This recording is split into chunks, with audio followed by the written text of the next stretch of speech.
Hop. Le partage de mon écran. Donc, bienvenue à tous à ce 6e midi du Green Office qui a pour titre un repas simple, équilibré et durable pour 2 €, point d'interrogation. Alors, Michel va nous expliquer que c'est faisable. Et du coup, Michel Maril, il est assistant de formation au service didactique des sciences de la santé en faculté de médecine et bien d'autres casquettes également que je le laisserai présenter s'il a envie. Et donc, on est ici réunis pour ce midi du Green Office dans le cadre d'un événement beaucoup plus large. C'est le festival Nour-et-Liège Campus. Et dans le cadre de ce festival, le Green Office a déjà participé à différentes activités, notamment hier matin, c'était les petits déjeuners durables. On a une centaine de personnes qui ont pu découvrir un buffet de produits locaux et délicieux. Donc, c'était vraiment très chouette. À midi, il y a les étudiants de court-circuit qui ont fait une soupe topinambour panée carotte, vraiment très bonne aussi. Et il y a des activités vraiment toute la semaine sur le thème de l'alimentation durable. Et donc ici, je vous montre une photo qui a été prise hier. Vous avez les gros camions rouges à l'arrière-plan qui sont déposés sur une esplanade au Sartillement, près de la cafétéria principale et de la statue du taureau, pour ceux qui connaissent. Et donc, si vous voulez avoir plus d'informations sur les activités lors de ce festival, il y a un petit QR code ici qui vous renvoie sur la page Facebook. Il y a vraiment une très bonne ambiance sous le soleil. Il y a des activités partout dans Liège, aussi Place Cathédrale demain après-midi, par exemple. Et alors, j'avais envie aussi de faire un petit clin d'œil au travail de l'équipe du Green Office qui a travaillé sur l'empreinte carbone de notre alimentation. Mais au moins 1 heure du matin. Il y a quelqu'un que j'entends parler. Merci.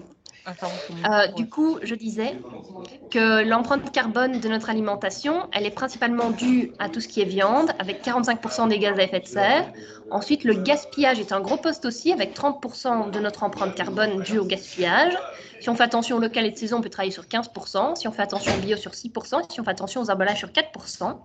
Donc, si vous avez envie de découvrir ces informations de façon plus détaillée, il y a cet arbre décisionnel qui est disponible sur notre site web et également une petite brochure qu'on distribue pendant le festival avec des chiffres clés, des petits conseils pour travailler sur l'empreinte carbone de notre alimentation. Alors, on peut aussi vous accompagner dans l'adoption de nouvelles habitudes bas carbone, notamment en lien avec l'alimentation. Donc, on a toute une série de challenges qui permettent d'avoir des trucs et astuces. Par exemple, réaliser une recette de saison, il y a la recette pour la faire pas à pas. On a, avec le Green Office, poussé pour installer des nouvelles fontaines à eau sur le campus. Du coup, il y a des nouvelles fontaines à eau avec une carte des fontaines à eau qui est disponible sur notre site web également. Il y avait un challenge sur les poissons issus de la pêche durable. Et hier, il y a des étudiants en océanographie qui ont fait plein d'activités très sympas aussi autour de la pêche durable ici sur l'esplanade au Sartillement. Donc, c'était vraiment chouette. On a aussi un challenge qui concerne des menus végétariens et un challenge sur se fournir en fruits et légumes de producteurs locaux. Et pour faciliter la tâche, on a recensé des petits producteurs sur Liège et alentours avec une carte interactive que vous pouvez trouver sur notre site web également. Donc, toute une série d'informations pour avoir plus facilement accès à une alimentation saine et durable. Et j'en profite aussi pour faire la petite promotion de la grosse conférence qui a lieu vendredi soir avec Rob Hopkins, qui est l'invité d'honneur et parrain du festival Nour-et-Liège Campus. Donc, ça va se passer dans un amphithéâtre à la Galerie Opéra à 18h30. Donc, je vous invite à vous inscrire et venir participer avec nous. Et je vais maintenant, du coup, donner la parole à Michel pour sa conférence. Merci, Sarah. Voilà, Sarah, reste un peu en ligne, je vais faire le partage d'écran. Dis-moi si cela fonctionne. Je me mets en diaporama. Là, on voit bien l'écran. Et c'est en plein écran, c'est parfait. Je suis en plein écran, magnifique. Oui. Très bien. Mais avant tout, merci à tous d'avoir résisté à ces premiers rayons de soleil printanier pour participer à cette petite communication. Voyez que nous avons été ambitieux tout de même. Un repas simple, équilibré et durable pour 2 €, c'est tout à fait jouable. Je vous montrerai quelques exemples de recettes en fin d'exposé. Alors, comme l'a dit Sarah, je suis Michel Maret. Je suis actif au département des sciences de la santé en faculté de médecine, et plus précisément même au service de didactique des sciences de la santé. C'est-à-dire que si vous êtes diplômé de la faculté de médecine et que vous souhaitez aller vers l'enseignement, il vous faut un titre pédagogique. Il y en a 2 qui sont organisés à l'Université de Liège. Il y a l'agrégation de l'enseignement secondaire supérieur AESS pour ceux qui se destinent au secondaire supérieur. Et il y a le CAPAES, qui est l'agrégation spécifique pour les hautes écoles. Voilà, à côté de ça, j'enseigne aussi dans une autre école qui s'appelle l'ENALux, et j'enseigne tout ce qui est nutrition, diététique, diététique des personnes saines, diététique des personnes malades, dans le cadre de la formation de futures infirmières et de futures sages-femmes. Voilà, je vais vous proposer directement le menu du jour. Vous voyez que c'est plus un cocktail dînatoire avec tout un tas de zakouski. Là, il y a 14 plats, mais vous verrez que ça sera tout à fait digeste. Quelques faits qui nous interpellent dans un premier temps. Alors, sachez que quand vous achetez des asperges pour vos fêtes de fin d'année, par exemple, si elles proviennent du Mexique, eh bien sachez qu'il faut 5 litres de pétrole pour sa production et son transport. Si on prend les mêmes asperges chez nous en saison, et la saison des asperges va commencer, nous en sommes à peine à 300 millilitres. En ce qui concerne les haricots égyptiens, ils ont un impact écologique 10 fois supérieur à ceux produits chez nous en saison. En ce qui concerne le poisson d'élevage, il faut de 2 à 6 kg de poisson sauvage pour produire 1 kg de poisson d'élevage. En ce qui concerne la viande de bœuf, vous voyez que j'ai mis viande de bœuf entre guillemets parce que la viande elle ne vient jamais du bœuf. Le bœuf, c'est le taureau castré. Ça fait des dizaines d'années que nous ne castrons plus les taureaux. En fait, la viande que vous achetez est dite viande de bœuf, mais elle provient soit de taurillon, quand vous l'achetez en grande surface, soit de vache primipare, soit de génisse. Eh bien, en ce qui concerne la production de viande de bœuf, la production d'1 kilo de celle-ci produit autant de gaz qu'un trajet pour une voiture moyenne de Bruxelles à Gand. Alors, en ce qui concerne l'émission de gaz à effet de serre et particulièrement de CO2, vous voyez que la production viandeuse engendre énormément de production de CO2. Voilà quelques faits qu'il faut quand même garder à l'esprit. Alors, on est foutu, on mange trop, point d'interrogation. Non, on n'est pas foutu, mais on mange trop. En tout cas, on mange de manière tout à fait déséquilibrée. Alors, plutôt que de vous montrer des chiffres de données épidémiologiques, j'aime assez bien cette pyramide alimentaire. Vous connaissez tous, je pense, la pyramide alimentaire. Et donc, que nous montre cette pyramide? Eh bien, cette pyramide, c'est le résultat d'une enquête, la plus grosse enquête alimentaire qui ait jamais été faite en Belgique, qu'on appelle l'enquête ECA. ECA pour Enquête Consommation Alimentaire. Elle a touché à peu près 30 000 personnes et on a analysé l'alimentation des gens. Et on s'est aperçu que, vous voyez, qu'il y a des compartiments, des familles alimentaires qui sont surreprésentées. Il y en a 2 essentiellement. Il y a la famille des extras.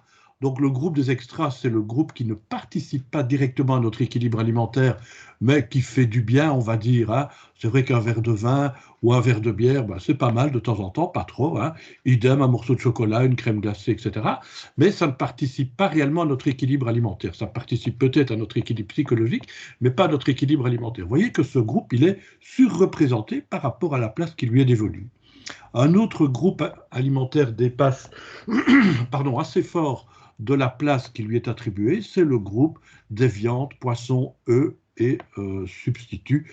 On consomme 2 fois plus de viande qu'il ne faudrait en consommer en Belgique, avec des impacts non négligeables sur la production de gaz à effet de serre. À côté de ça, nous avons des familles alimentaires qui sont sous-représentées. C'est par exemple le cas de la famille des céréales. Et si on investigue un peu plus loin dans cette famille des céréales, on s'apercevra qu'on consomme peu de céréales complètes au profit de céréales hyper raffinées et nutritionnellement moins intéressantes. On y reviendra par après. Autres familles alimentaires qui sont sous-représentées, c'est la famille des légumes. Normalement, il faudra en consommer 300 grammes par jour, on en est à 158 grammes. Et idem pour la famille des fruits, où il faudra en consommer 2 par jour, et on en est à 170 et quelques grammes. 2 fruits par jour, ça représente à peu près 300 grammes par jour. Voilà, donc notre alimentation, elle est améliorable, et ce type d'alimentation a des répercussions en termes de production de gaz à effet de serre. Alors, on sait aussi que, et ça je reprends un peu ma casquette de nutritionniste qui s'intéresse à la santé, Hein, si on examine le nombre de décès attribuables à l'alimentation en milliers, eh bien, vous voyez que un régime alimentaire élevé en sodium, c'est-à-dire en sel, le chlorure de sodium, eh bien, engendre le plus de décès par année. Gardons à l'esprit que les maladies cardiovasculaires en Belgique sont celles qui provoquent le plus de taux de mortalité et de morbidité. Un régime alimentaire faible en céréales est également dommageable pour la santé, et notamment en termes de maladies cardiovasculaires, etc., etc. Un régime pauvre en fibres alimentaires a des conséquences sur les maladies cardiovasculaires, sur le diabète de type 2 et sur la formation de cancers, notamment au niveau des voies digestives inférieures, etc., etc. Donc tout ça est assez bien documenté. Voilà. Alors, on dit toujours qu'il faut manger équilibré. Ben oui, ça c'est très facile à dire. Mais en fait, qu'est-ce que cela veut dire? Ben, c'est très simple, c'est fournir à l'organisme tout ce dont il a besoin pour fonctionner de manière optimale. Voilà. Alors, comment peut-on arriver à manger équilibré? On a des outils intéressants, comme par exemple la pyramide alimentaire. Et je vous propose ici la nouvelle pyramide alimentaire, enfin nouvelle, il y a quand même 3-4 ans qu'elle a été éditée. Cette nouvelle pyramide alimentaire, si l'on compare à l'ancienne, qu'est-ce que l'on peut constater? Qu'il y a plusieurs bouleversements, notamment le groupe des féculents qui est passé du 2e étage au 3e étage, et le groupe des fruits et des légumes qui est passé du 3e étage au 2e étage, le but étant de favoriser dans la population la consommation de fruits et de légumes. Hein, donc on voit ici les légumes 300 grammes par jour, les fruits 250 grammes par jour. Si je remonte d'un étage, les féculents à chaque repas, et on essaiera de les prendre le plus complet possible. Je remonte encore d'un étage, les produits laitiers et alternatives végétales enrichis en calcium. Les alternatives végétales enrichies en calcium, c'est par exemple les laits de soja enrichis en calcium et tous les dérivés du tofu qui, naturellement, contiennent peu de calcium, mais tous les produits, tous ces dérivés de produits que l'on trouve sur le marché belge ont la même teneur en calcium que les produits laitiers. Les viandes, volailles, poissons, œufs, légumineuses et alternatives végétales. Donc vous voyez que les légumineuses qui avant étaient associées au groupe des féculents sont remontées d'un étage. Ça paraît tout à fait justifié puisque les légumineuses sont une excellente source de protéines et en plus moins chères par rapport à de la viande. Je remonte encore d'un étage. J'arrive au groupe des matières grasses, donc les matières grasses solides, les matières grasses liquides. On a également introduit un nouveau groupe, les fruits à coque et les graines, pour l'apport en oméga 3 et en oméga 6, qui sont très intéressants pour la santé. Et vous voyez que la pointe de la pyramide est décalée pour montrer l'aspect non indispensable de cette famille d'aliments. Hein, comme je vous le disais tout à l'heure, oui, ça peut être intéressant d'un point de vue psychologique, hein, mais ça ne participe pas directement à notre équilibre alimentaire. Si on prend des aliments de chaque famille alimentaire quotidiennement, c'est très bien, encore faut-il ventiler ces aliments sur la journée. Vous connaissez l'expression populaire qui dit que le matin tu manges comme un roi, à midi comme un prince et le soir comme un mendiant. C'est une bonne manière d'arriver à équilibrer son alimentation. Le petit déjeuner est un repas très très important, hein, il représente 25% des apports énergétiques sur la journée.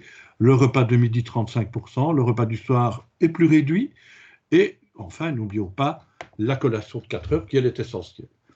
Alors 3 repas principaux, matin, midi et soir, et une collation est essentielle, c'est la collation de 16 heures. Celle du matin n'est pas vraiment indispensable, elle le devient à partir du moment où il n'y a pas de petit déjeuner le matin, ou si ce petit déjeuner est pris de manière tout à fait déséquilibrée. Alors, et si on ne prend qu'un seul repas, le repas de midi par exemple, hein, voilà une assiette qui est relativement bien équilibrée. Regardez que la portion de l'assiette la plus importante, c'est la portion réservée aux fruits et aux légumes. Hein, et que la portion concernant l'apport en protéines sous forme de viande, etc., c'est réduite à un quart. Même chose pour les aliments céréaliers. Ce qu'on a tendance à faire dans notre alimentation, c'est inverser ces deux familles, hein, c'est-à-dire la famille des viandes, volailles, poissons, œufs, légumineuses, alternatives végétales, prend au moins la moitié de l'assiette au détriment des fruits et des légumes. Alors, en résumé, de manière plus précise, que nous recommandent les autorités sanitaires en termes d'alimentation? Vous voyez, du poisson 2 fois par semaine, hein, dont un gras pour l'apport en oméga 3 essentiellement. On veillera quand même à prendre des poissons de surface comme la sardine, le maquereau. J'y reviendrai par après quand on parlera du poisson. Des fruits et des légumes, consommer 5 parts de fruits et légumes par jour, vous connaissez l'adage, et beaucoup de gens se disent, mais enfin 5 parts c'est vraiment très compliqué. Non, ce n'est pas si compliqué que ça. Vous prenez 2 fruits, ça vous fait déjà 2 parts, vous prenez un potage, ça vous fait une 3e part, vous prenez des crudités avec votre repas tartine, ça vous fait une 4e part, et vous prenez des crudités, des légumes cuits avec votre repas chaud, et ça vous fait une 5e part, donc ce n'est pas si compliqué que ça. Les légumineuses, on va essayer de remplacer la viande 1 à 2 fois par semaine par des légumineuses.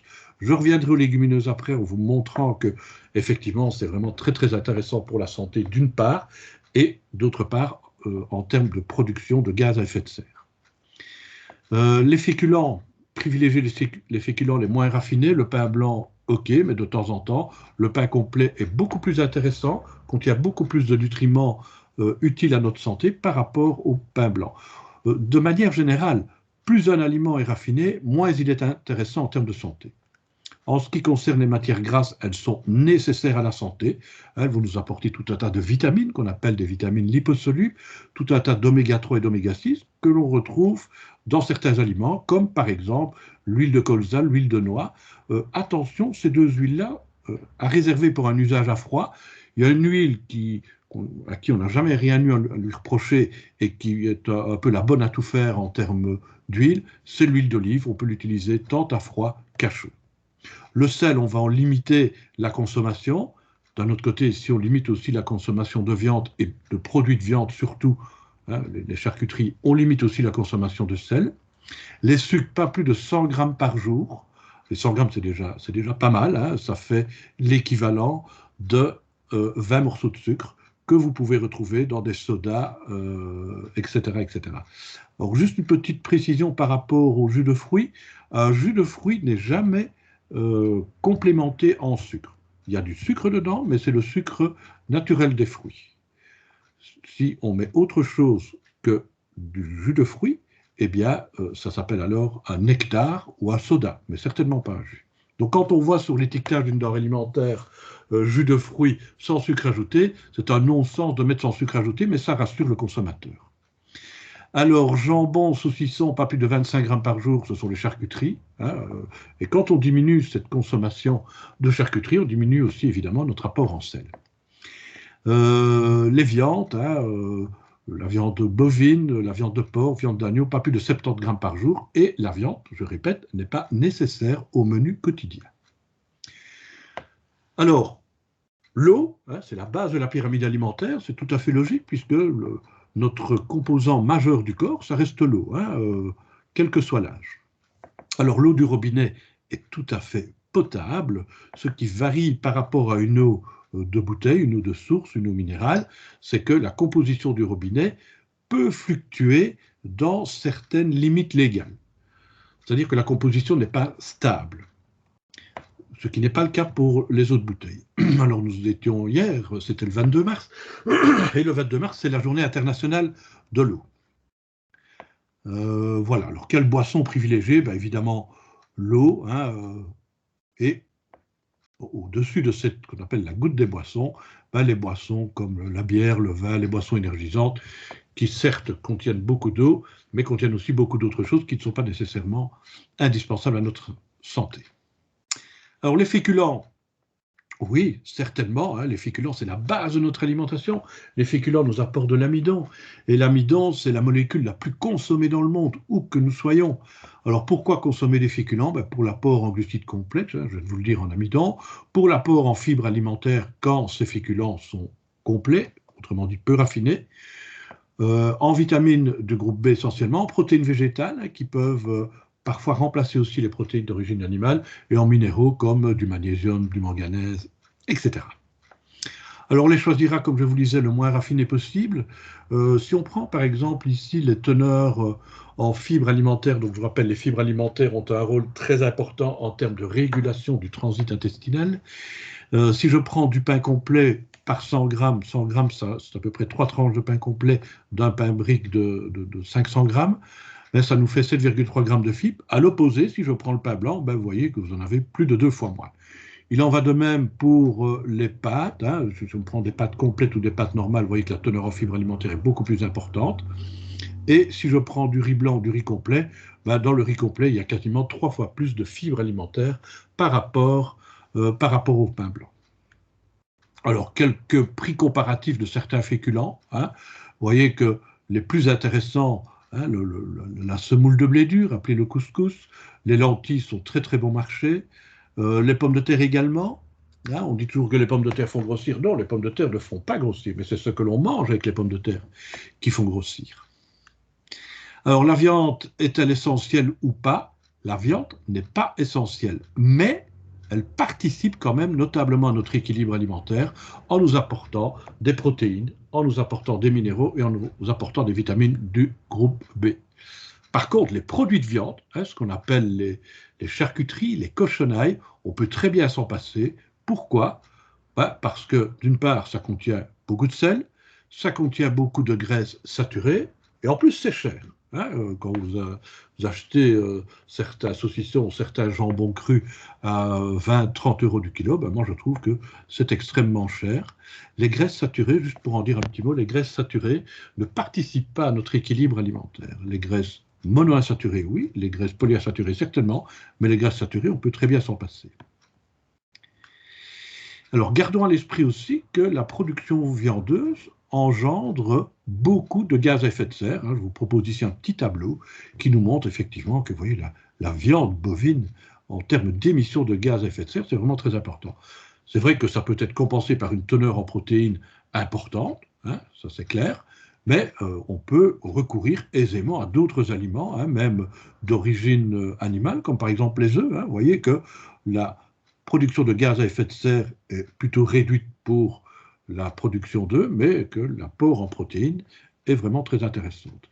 Si je me dirige vers la droite de ce graphique, ben, on nous montre que la production de petits pois, par exemple, la production de céréales, ben, ont un effet sur l'environnement relativement réduit avec une excellente teneur en protéines. Je reviendrai tout à l'heure sur la différence entre les protéines animales et les protéines d'origine végétale.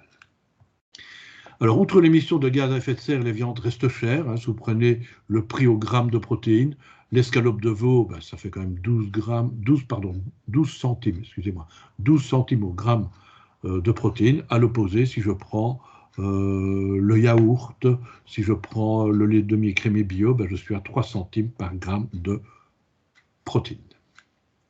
Alors, par quoi remplacer les protéines animales? Et c'est là que je requiers toute votre attention, ça va prendre 2 minutes, mais si vous comprenez ça, vous allez comprendre beaucoup de choses en termes d'équilibre nutritionnel. En fait, une protéine, c'est quoi? Vous imaginez qu'une protéine, c'est un collier de perles. Hein, une fois que vous passez 100 perles, on parlera de protéines. Parmi ces perles, il y en a 20 qui sont différentes. C'est ce qu'on appelle des acides aminés. Chaque perle s'appelle un acide aminé.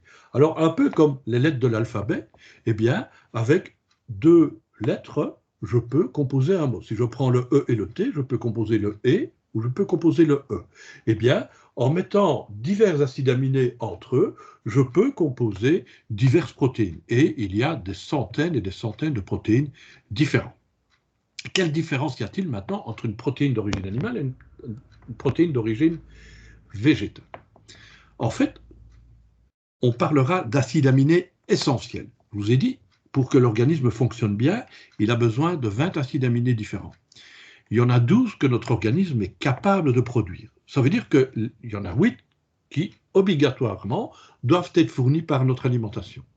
Et ces 8-là se retrouvent en bonne proportion dans les produits d'origine animale. Ce n'est pas le cas pour les protéines d'origine végétale. Il faut arriver à combiner entre elles des aliments contenant des protéines végétales pour avoir l'équivalent d'une protéine animale. Je prends ici l'exemple des haricots et du maïs. Vous voyez que le maïs, lui, il est déficient en 2 acides aminés, hein, l'isoleucine et la lysine.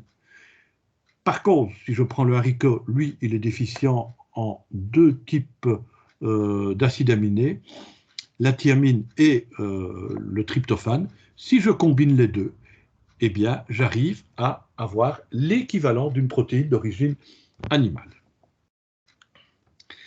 Alors, on peut se dire, bah, le poisson, c'est aussi intéressant pour remplacer la viande. Certainement. Hein, le poisson amène la même qualité de protéines que les viandes, amène des minéraux dont l'iode. Hein. L'iode, les Belges consomment assez peu d'iode, donc l'iode, on ne le rencontre que dans les produits marins, hein, que ce soit à travers des coquillages, à travers des crustacés, à travers du poisson, à travers des algues, même si les algues ne sont pas très populaires chez nous, ne font pas partie de nos habitudes alimentaires en tout cas. Les poissons vont également apporter des oméga 3, hein, si on a affaire à un poisson gras, et des vitamines du groupe B et D, hein, si le poisson est gras. Vous connaissez tous la célèbre huile de foie de morue, extrêmement riche en vitamine D qu'on nous donnait quand nous étions beaucoup plus jeunes, à un moment pas toujours évident à passer. Je reviens peut-être ici sur l'iode. Hein. Je vous disais que l'iode était très très peu consommé en Belgique, et l'iode est nécessaire au bon fonctionnement de la thyroïde pour nous les adultes, mais pour la femme enceinte, l'iode participe à l'élaboration du système nerveux du fœtus, et sans iode, eh bien, nous aurons un enfant qui aura un cerveau carencé en tissu nerveux, et c'est un enfant qu'on appellera, et c'est la dénomination scientifique, un crétin. Vous connaissez peut-être l'expression crétin des Alpes. Eh bien, les Alpes, c'est pas près de la mer. Apporter des produits marins de la mer jusque dans les Alpes, quand on n'a pas de moyens de conservation des aliments, c'était vraiment très risqué. Donc les gens, dans les Alpes, consommaient peu d'aliments marins, donc avaient peu d'iode, et voilà, développaient tous une forme de crétinisme. C'est d'ailleurs le premier aliment qui a été enrichi, c'est le sel que les Suisses ont enrichi en iode, de telle manière à faire disparaître ce problème de crétinisme qui était endémique dans certaines régions des Alpes.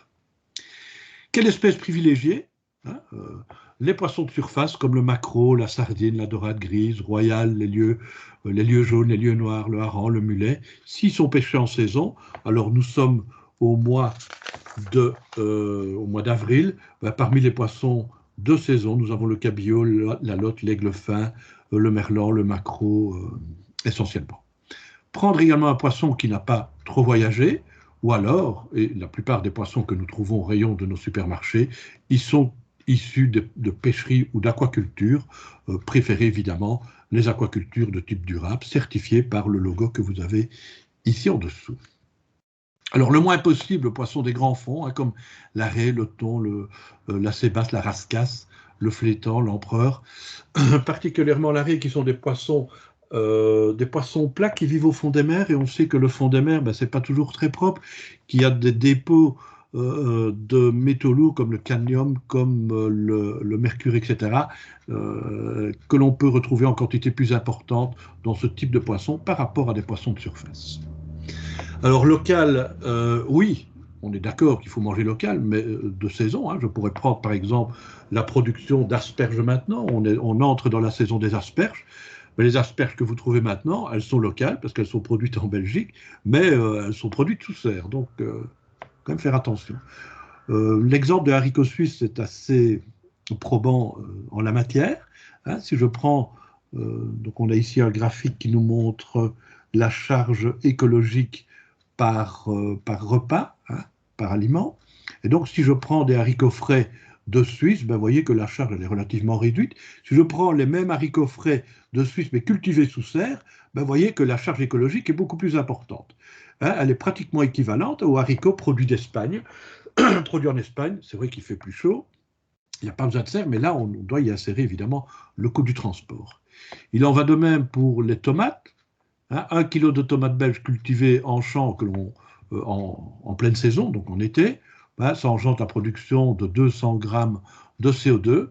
Je prends les tomates qui viennent d'Espagne, j'ai 600 grammes de CO2. Je prends les tomates belges, mais produites sous serre, ben, je suis à 2,3 kg de CO2. Alors, les grandes surfaces nous proposent tout un tas de calendriers, hein, avec les aliments de saison. Bon, j'ai pris ici la production de fruits.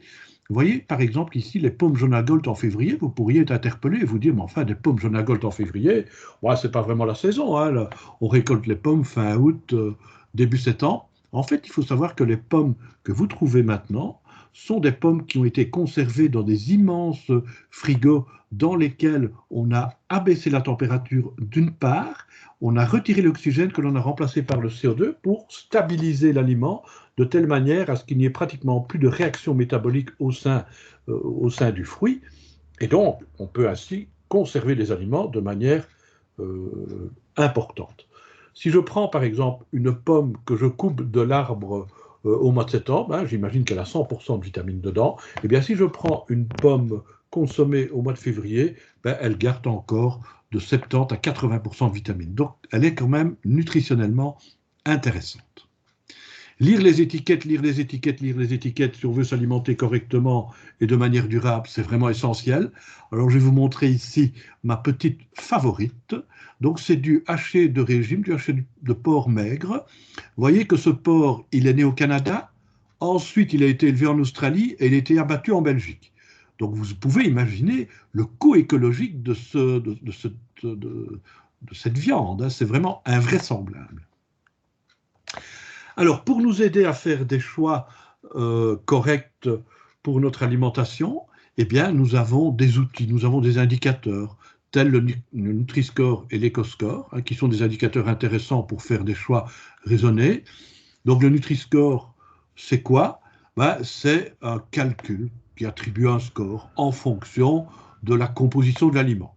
Hein, on a ici une balance, on voit les composants qui sont défavorables, comme la teneur en graisse saturée, la teneur en sucre, la teneur en sel et la teneur en calories. Et à côté de ça, une composante plutôt favorable, par exemple la richesse en fibres alimentaires, la richesse en protéines, l'huile de colza, l'huile de noix, l'huile d'olive, si l'aliment contient des légumineuses, si ce sont des fruits ou des légumes. Et donc, sur base de ce bilan, eh bien, on attribue un score à l'aliment. Voici par exemple, je prends des céréales du petit déjeuner, si je prends des Quaker oats, flocons, avoine, je suis dans du A, mais à l'opposé, si je prends d'autres céréales comme les cornflakes de la marque que vous voyez, Trésor chocolat au lait, ben là on passe dans du D parce que il y a beaucoup plus de graisse saturée d'une part et de sucre d'autre part. Alors le Nutri-Score est quand même critiqué, hein, parce qu'il ne tient pas compte de la présence d'additifs, c'est vrai.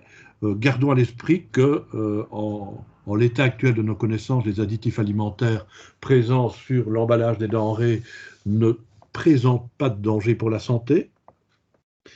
Il n'y a pas de portion, hein, vous pouvez prendre des aliments A, hein, qualifiés avec un Nutri-Score de A, mais on ne vous dit pas la quantité que vous pouvez consommer. Vous pouvez par exemple consommer 1 kg de Quaker sans problème. Le Nutri-Score ne tient pas compte non plus de résidus de pesticides. Et enfin, il n'y a pas mention de micronutriments, hein, donc les vitamines et les minéraux, dans le cadre du Nutri-Score. Récemment développé ce qu'on appelle l'Eco-Score, hein, donc là, l'Eco-Score, c'est la résultante de deux paramètres, le cycle de vie et le bonus-malus.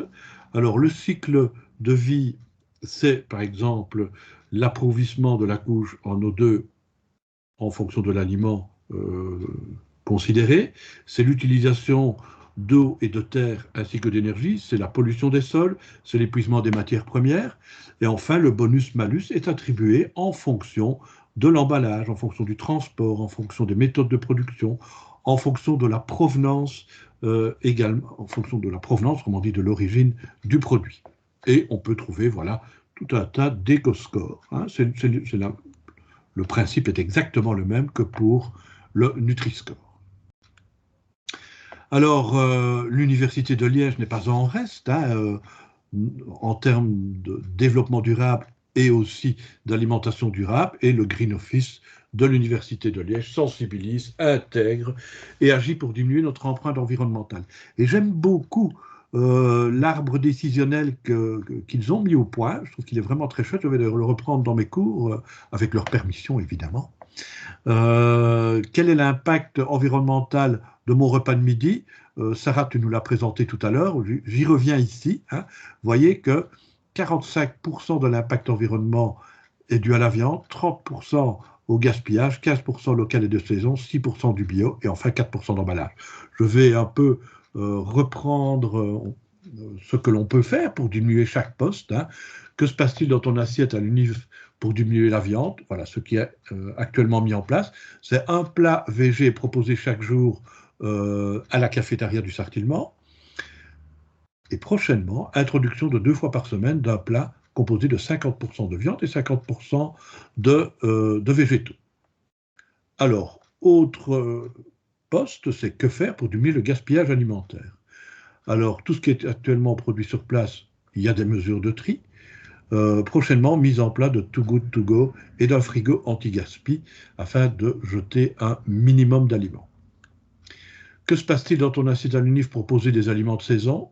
Alors, actuellement, il y a un fruit et un légume du mois, et prochainement, Compass Group, qui est le groupe de restauration collective qui s'occupe de l'alimentation à l'Université de Liège, eh bien, proposera 20% de légumes locaux et légumes bruts transformés sur place. Transformés sur place, ça veut dire qu'ils arrivent tels quels dans la cuisine ils sont cuisinés sur place. On ne part pas de produits semi-finis comme des surgelés par exemple. Que se passe-t-il dans ton assiette à l'UNIF pour proposer des produits bio? Alors il y a un bar à légumes chauds bio 2 fois par semaine et prochainement un bar à légumes chauds bio tous les jours de la semaine. Donc on le voit, c'est quand même pas mal ce qui se passe. En tout cas, il y a une dynamique clairement qui est mise en place. Que se passe-t-il dans ton assiette à l'UNIF pour réduire la quantité d'emballage? Alors, suppression de 90% des emballages actuellement et d'ici 2 ans, suppression de 100% des emballages. Ça, c'est magnifique. Alors, quelques petites astuces pour acheter sans se ruiner. Alors, faites vos courses le ventre plein.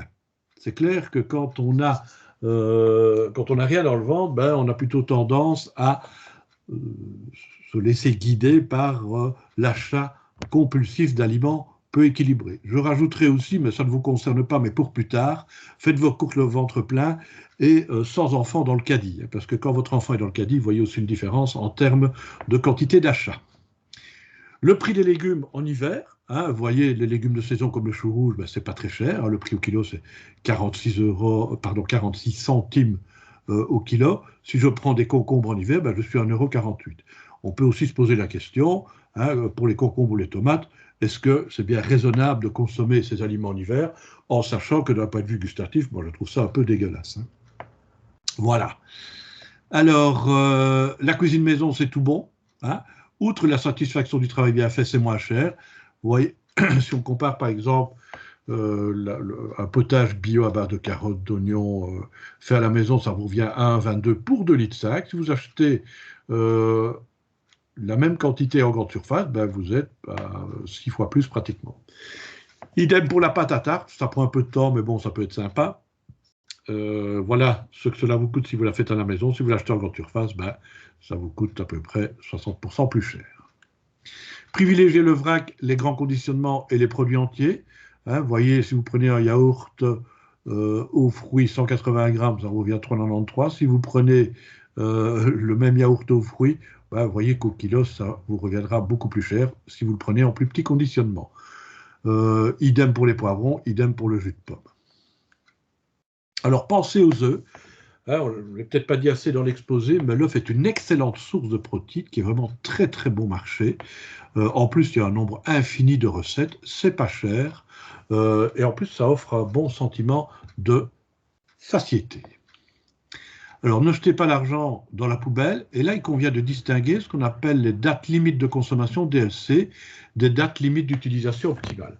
Alors, on me demande souvent, les étudiants me demandent, ben, monsieur, quand j'ai dépassé la date limite de consommation, est-ce que je peux toujours consommer l'aliment?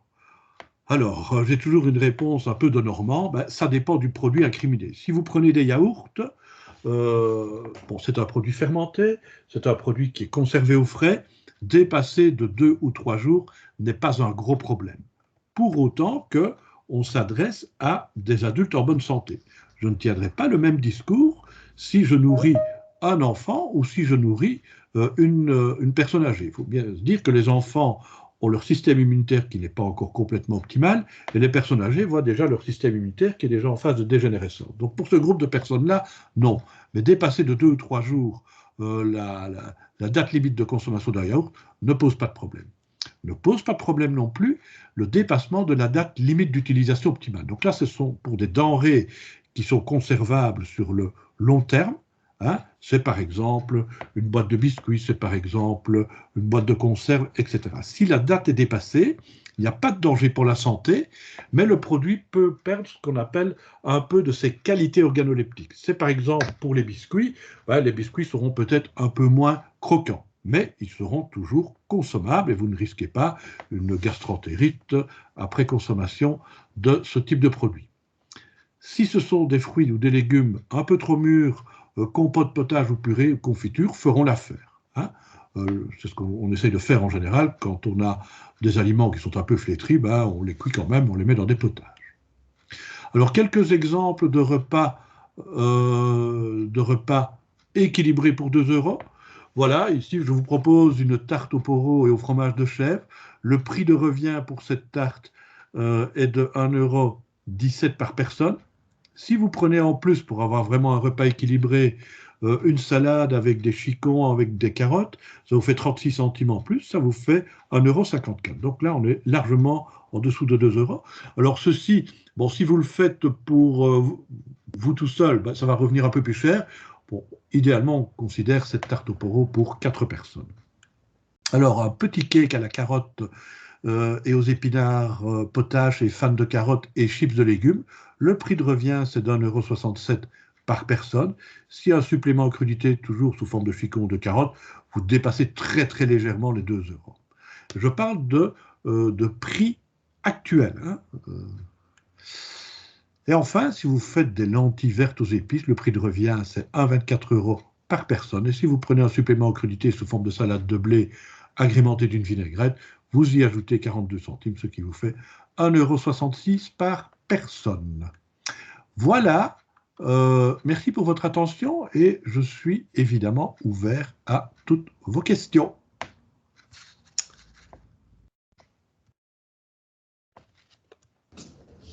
Merci beaucoup Michel pour cette présentation très très intéressante. Merci. Et du coup, ma première question, c'était est-ce que les recettes, on pourrait les avoir de façon détaillée? Oui, c'est tout à fait possible. En fait, je vous explique un peu l'origine de ces recettes.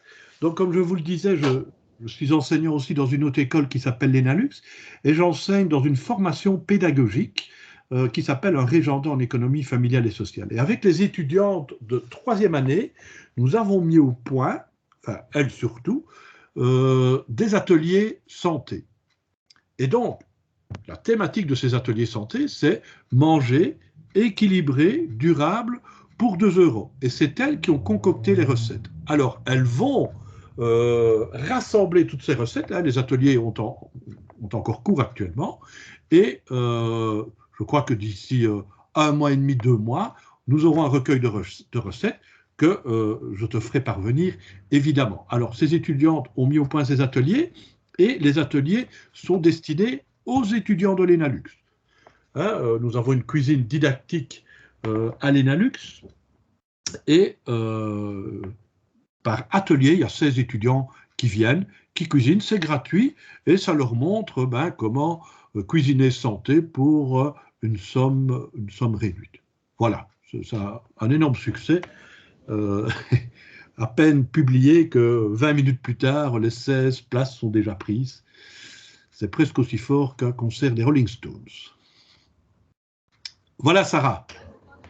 Ah, super, merci beaucoup. Très intéressant. Je vois qu'il y a une main levée de Marcel Sylvana. Je te propose d'ouvrir ton micro pour poser ta question. Oui. Oui, bonjour. Bonjour. En fait, je voulais poser une question par rapport aux pommes de terre. Vous avez dit que d'habitude, on dit que ça fait grossir, mais ça dépendait d'avec quoi Oui. on les cuisine. Oui, ça si vous pouvez expliquer un peu avec quoi on les cuisine. Je n'ai pas compris la fin de... Donc, les pommes de terre, j'ai dit que les pommes de terre n'étaient pas grossières, mais que c'était surtout l'accompagnement des pommes de terre. Oui, exactement. Je n'ai pas compris la fin, je suis vraiment désolé. Vous pouvez répéter? Ah oui, comme vous avez dit, je demandais avec quoi on peut compléter les pommes de terre pour avoir moins d'impact, on va dire, de gras. Alors, les pommes de terre, si on examine leur composition nutritionnelle, si je prends 100 grammes de pommes de terre, je parle de pommes de terre cuites, bah, je suis à peu près à 20 grammes d'amidon. Si je prends le riz ou les pâtes, bah, je suis à peu près cuit, je suis à peu près dans le même ordre de grandeur, hein, 20 à 22 pâtes. Maintenant, je peux par exemple faire des pommes de terre avec une salade de chicon, par exemple, hein, ou intégrer des pommes de terre dans un plat contenant des haricots, ben, ça ne sera pas plus gras que si je consomme des pâtes ou du riz. Hein. Hein, on dit toujours que la pomme de terre fait grossir, mais c'est en réalité pratiquement tous les féculents alors peuvent faire grossir, ou tous les aliments peuvent faire grossir. Si vous voulez ne pas grossir du tout, ben, vous ne mangez que des glucides, vous ne grossirez pas d'un gramme. Parce qu'on sait que pour stocker des glucides, ben, non, pardon, si vous ne voulez pas grossir, vous ne mangez que de la graisse, vous ne grossirez pas d'un gramme. Alors, ce que l'on sait, c'est que pour stocker de la graisse, ben, il faut de l'insuline. Et l'insuline, la production insulinique n'est engendrée que par des glucides de notre alimentation. Ben, évidemment, ce régime est totalement déséquilibré et ça ne fera pas de vous quelqu'un en bonne santé. Voilà, donc, je ne sais pas si j'ai répondu totalement à votre question. Merci Michel.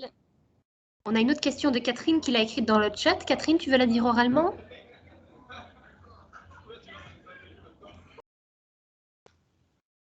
Là, je n'entends rien.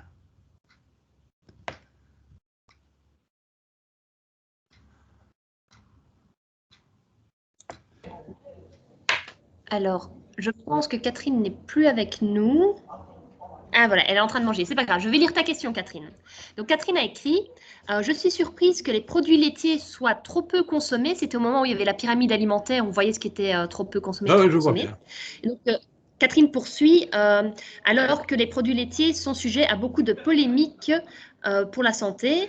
Alors, quel est votre avis sur ce sujet-là? Alors, les produits laitiers sont peu consommés, en tout cas les produits laitiers maigres sont peu consommés. En ce qui concerne les produits laitiers plutôt gras, hein, comme les fromages à pâte molle ou les fromages à pâte dure, en général, ils sont relativement bien consommés. Le problème, c'est que quand on consomme beaucoup de produits laitiers, on consomme aussi pas mal de sel. Donc, ce sont plutôt les produits laitiers maigres qui ne sont pas assez consommés. Alors, c'est vrai que les produits laitiers, et le lait en particulier, fait polémique. Vous savez, nous sommes fondamentalement des omnivores. Nous sommes aussi des mammifères. Donc, manger de tout, en ce compris des produits laitiers, n'est pas un problème pour nous. On parle beaucoup actuellement d'intolérance au lactose. Oui, peut-être. Mais je pense qu'il y a aussi beaucoup de gens qui s'auto-diagnostiquent intolérants au lactose ou intolérants au gluten. À la limite, je dirais bien que si vous n'êtes pas maintenant intolérant au lactose ou intolérant au gluten, ben vous paraissez comme quelqu'un d'anormal.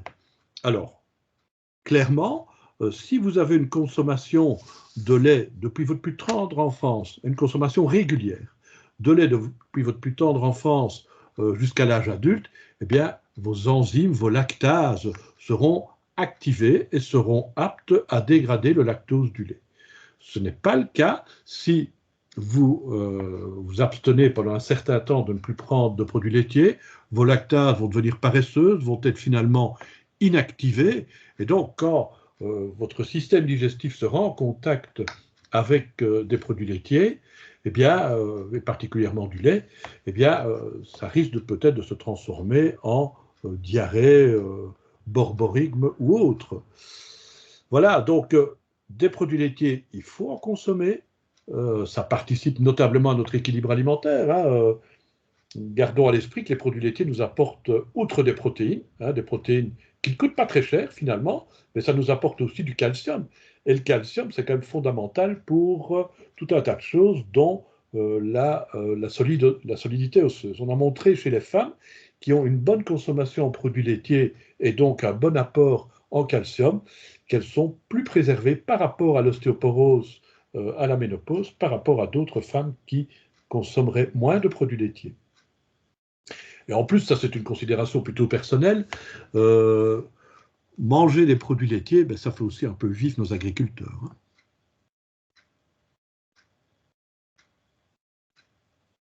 Voilà. Bonjour. Moi, j'avais une question par rapport au surgelé et à Oui. l'impact environnemental des surgelés et en même temps aux qualités nutritives des produits qu'on a congelés. Alors, recourir à une alimentation sous forme de produits surgelés est intéressant en basse saison. Hein, maintenant, nous sommes en basse saison. Il n'y a pas encore de primeur hein, en termes de légumes. C'est intéressant. Le prix est stable toute l'année hein, et leur qualité nutritionnelle reste quand même, parfois même, supérieure aux produits frais. Je vais prendre un exemple. J'achète des haricots. Enfin, il ne faut pas acheter des haricots maintenant hein, parce qu'ils viennent d'Égypte ou ailleurs, mais imaginons que je vais prendre un autre exemple, j'achète des poros maintenant, eh bien, la qualité nutritionnelle du poro que j'achète en grande surface, hein, qui n'est peut-être pas frais du jour, hein, bien se dire que quand le poro arrive en grande surface, ben, il a toujours derrière lui 2 ou 3 jours durant lesquels il est laissé à température ambiante, sous des spots, bref, tout ça, ce sont des facteurs physiques qui vont nuire à la qualité nutritionnelle du poro. Par contre, si je prends des poros surgelés, eh bien, ils sont coupés, traités dans les 24 heures, hein, surgelés dans les 24 heures, dans des conditions optimales, et il arrive parfois, et même assez régulièrement, que la teneur en vitamines et en nutriments intéressants pour la santé des poros surgelés soit supérieure, hein, je dis bien soit supérieure, à ceux achetés en grande surface, que l'on appelle les produits frais, mais qui n'ont de frais que le nom. Hein, il faut être sûr que les poros que vous achetez en grande surface soient réellement, n'aient pas un trop long parcours derrière eux. C'est un peu paradoxal ce que je dis, hein, mais on le rencontre souvent. Alors, un petit truc aussi, quand vous achetez des produits surgelés, il ne faut pas les négliger, il ne faut pas les privilégier, mais enfin, comme je vous le disais maintenant, en basse saison maintenant, recourir à des aliments surgelés est quelque chose d'intéressant. Eh bien, achetez-les toujours sans givre dessus. S'il y a du givre sur l'emballage, ça signifie que la chaîne de froid a été interrompue. Et là, il y a un risque microbien plus important. Voilà, petit truc. Merci. Et je me posais aussi la question par rapport au poisson. Le poisson surgelé ou même le poisson en conserve, par exemple les sardines en conserve, est-ce que ça a les mêmes propriétés que du frais? Est-ce que... Voilà. Alors, en ce qui concerne les poissons surgelés, ils sont pêchés directement surgelés sur des gros bateaux usines. Et donc là, on a aussi une certaine qualité nutritionnelle, clairement. Je parle ici de qualité nutritionnelle, je ne parle pas de qualité organoleptique ni culinaire. Hein, c'est vrai qu'entre même des sardines fraîches ou des sardines surgelées, moi je goûte assez bien la différence. En termes d'apports nutritionnels, les apports nutritionnels sont en général bien respectés. Si vous prenez des sardines en boîte, par exemple, ben ça dépend dans quoi elles vont baigner. Hein, si elles baignent dans de l'huile de colza ou dans de l'huile d'olive, oui, ok, de temps en temps. Hein, mais on a toujours affaire à des aliments qui participent à notre équilibre nutritionnel. J'aime moins les poissons en boîte qui baignent dans de l'eau salée. Pourquoi? Parce que je trouve que l'eau salée empiète sur le goût originel de l'aliment. Et comme on l'a vu tout à l'heure, ben le sel, on en consomme déjà beaucoup trop. Donc, ce n'est pas la peine d'en rajouter à travers la consommation d'aliments en conserve apertisée. Merci beaucoup. J'en prie. Michel, on a Marcel Sylvana qui remet dans le chat, elle aimerait bien avoir les dias, notamment pour imprimer les calendriers de fruits, les petites pyramides et tout ça, tous les beaux graphiques que tu as. Mais ce que je peux faire, Sarah, c'est t'envoyer ma présentation. Hein. Oui, et je la mettrai à disposition téléchargeable sur le site web du Green Office. Oui, tout à fait. Et les calendriers, notamment pour les fruits et légumes que j'ai proposés, je suis allé dans ma grande surface près de chez moi, je ne vais pas la citer, mais on trouve ça, je pense que dans toutes les grandes surfaces, vous pouvez trouver ce type de calendrier. Mais de toute façon, je vous enverrai les dias. Pas de problème.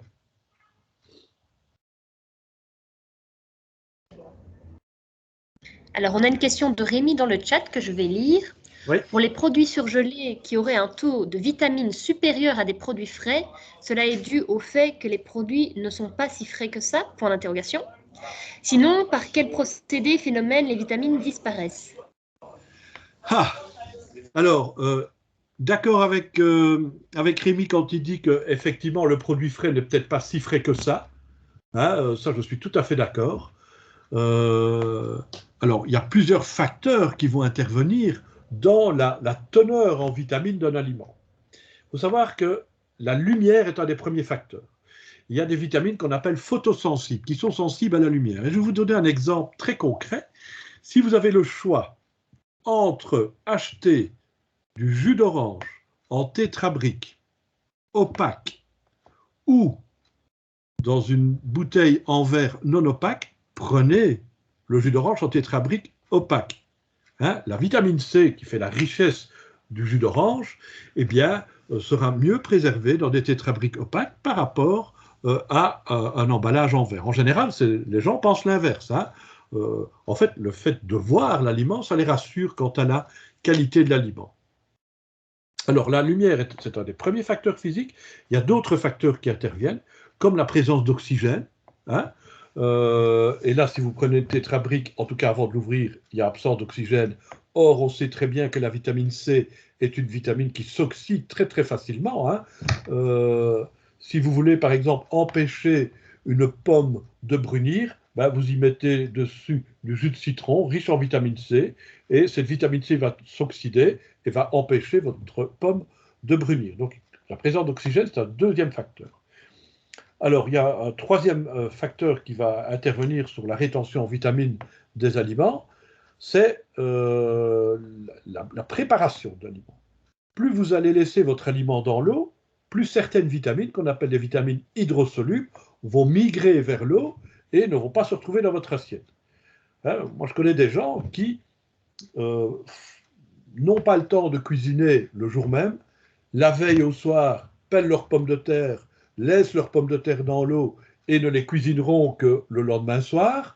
Voilà, vous pouvez vous dire qu'il n'y a pratiquement plus aucune vitamine hydrosoluble dans votre pomme de terre. Hein. Tout ça, ça va se retrouver dans votre eau que vous n'allez pas récupérer.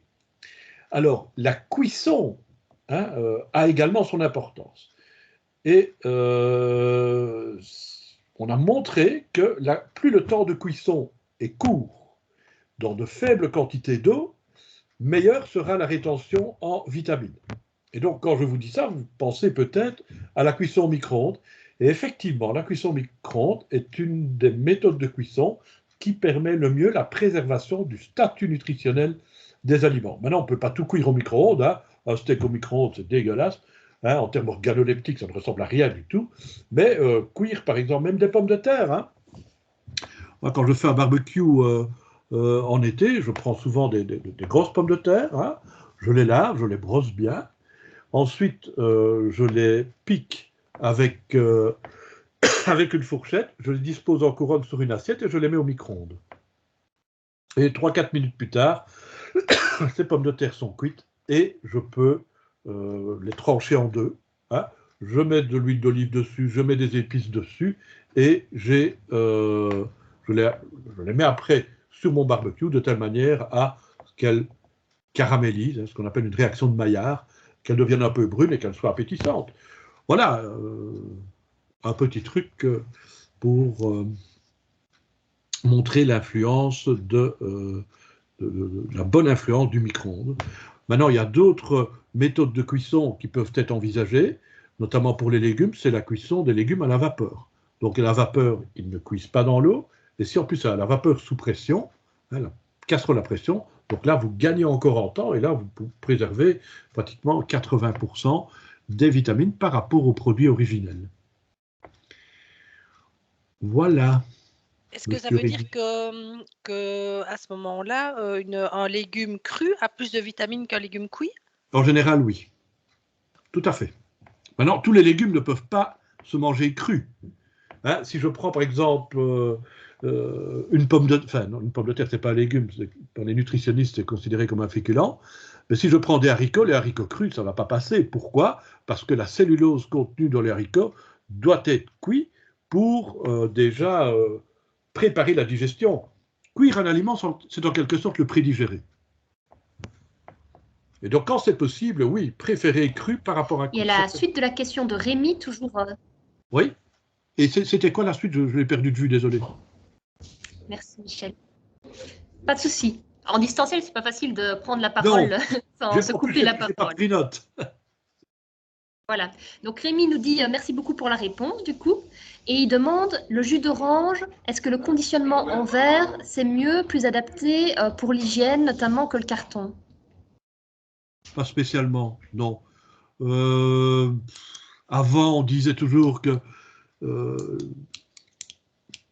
conditionnement en verre, c'était pas si bon que ça parce que même si on récolte le verre dans des bulles à verre, eh bien, le traitement de ces déchets requiert quand même beaucoup d'énergie.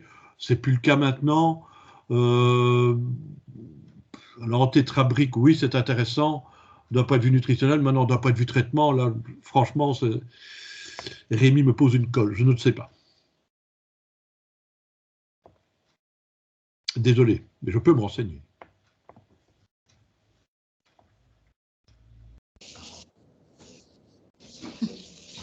Est-ce qu'il y a d'autres questions?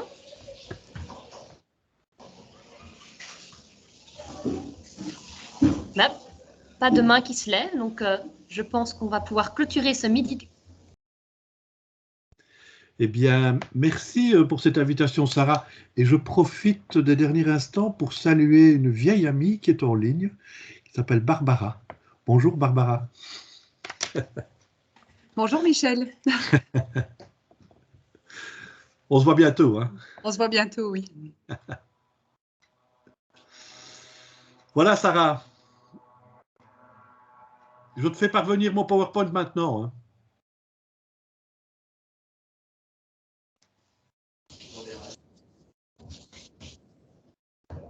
Tu m'entends, Sarah?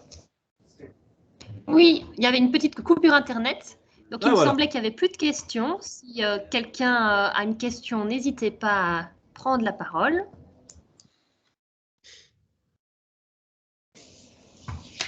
Donc, pas de questions? Sarah, je t'envoie mon PowerPoint dans la foulée. Merci beaucoup. Merci, Michel. Et du coup, bon après-midi à tous. Merci beaucoup pour la présentation, les réponses aux questions. Avec plaisir. Quand vous voulez. Et voilà, n'oubliez pas de participer au Festival Nourrir Liège Campus toute cette semaine-ci. Énormément de choses différentes pour tous les goûts. Au revoir, bon après-midi. Au revoir et merci pour votre invitation.